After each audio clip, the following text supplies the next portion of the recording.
Principles of sports nutrition. Ayurveda, translated as the art and science of living, is the oldest system of medicine in the world. It actually began in ancient India sometime around 1500 before the Common Era, and involves a natural but highly sophisticated approach to healing and health. In many ways it resembles the modern approach of naturopathic medicine.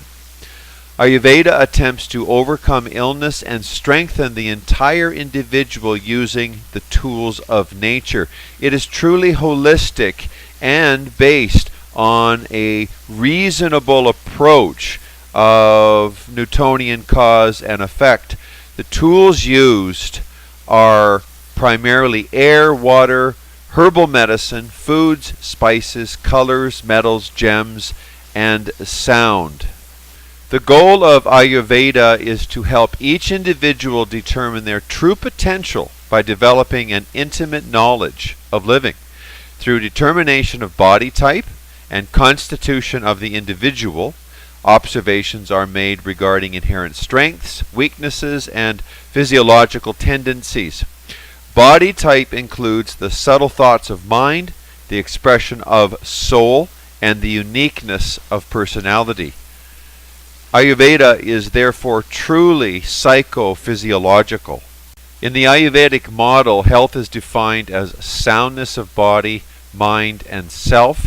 Imbalance caused by neglect or damage of body, mind, and self is thought to be the essence of dis-ease. By nurturing each component, the individual learns to prevent deficiency and restore health. Ayurveda is holistic medicine personified. It teaches that no single agent by itself causes disease or brings health. Now, in this body typing paradigm, each person is viewed as a composite of three dynamic and complex forces called doshas, each reflecting a myriad of metabolic tendencies which underlie all human function and structure. First, there is the vata, the force symbolized by air and space. Two, or the second type, is pitta. This is the force symbolized by fire and water. And three, kapha. This is the force symbolized by water and earth.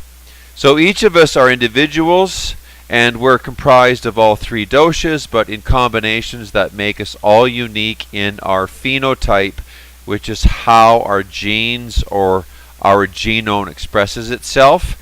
And remember that phenotype is primarily shaped by the environment and our response to it. It's an adaptive biological response. Health and disease are controlled by the quality and balance of the forces associated with the three doshas, vata, pitta, and kapha. When they're all in sync and flow in harmony, digestion, absorption, and the process of elimination all work together to create well-being and maintain optimum health.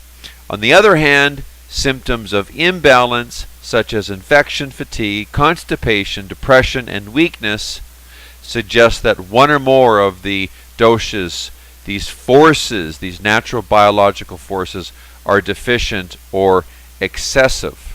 Each of the doshas are described by layers of certain characteristics.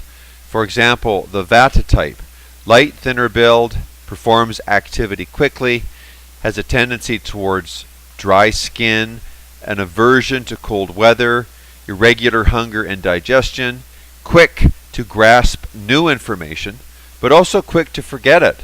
There's a tendency toward worry, a tendency toward constipation, and a tendency toward light and interrupted sleep. The second dosha, or the pitta type, has a moderate build, performs activity with medium speed, has an aversion to hot weather, and prefers cold food and drinks. Extreme hunger and quick digestion is notable. Can't skip meals. Medium time to grasp new information. Has a medium memory. Has a tendency toward reddish hair and complexion, moles, and freckles. good public speakers. That's what Pitas make. And they have a tendency towards being irritable and angry. They are also known to be enterprising and sharp in character. And finally, the third dosha, or the Kapha type.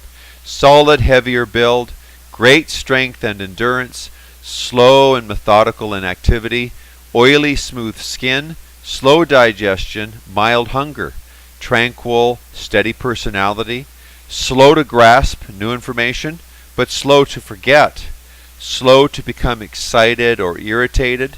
Sleep is generally heavy and long, hair is plentiful, thick, and wavy. Connection of the individual to a specific dominant body type helps the Ayurvedic practitioner gain insight into the deeper workings of the individual. Each form of psychophysiological body type has an affinity for different types of exercise and motion. By studying each person closely and identifying the relative proportion of each dosha present, remedies are provided and guidance for changes in patterns of behavior and lifestyle that affect positive influence are possible to be made. Thus, Ayurveda dictates a rational approach to living. It draws from the experience of the ages and takes advantage of the wisdom of tradition. One's body type is determined through a detailed accounting of one's history and a physical examination. All that remains is the correct application of nature's fantastic resources.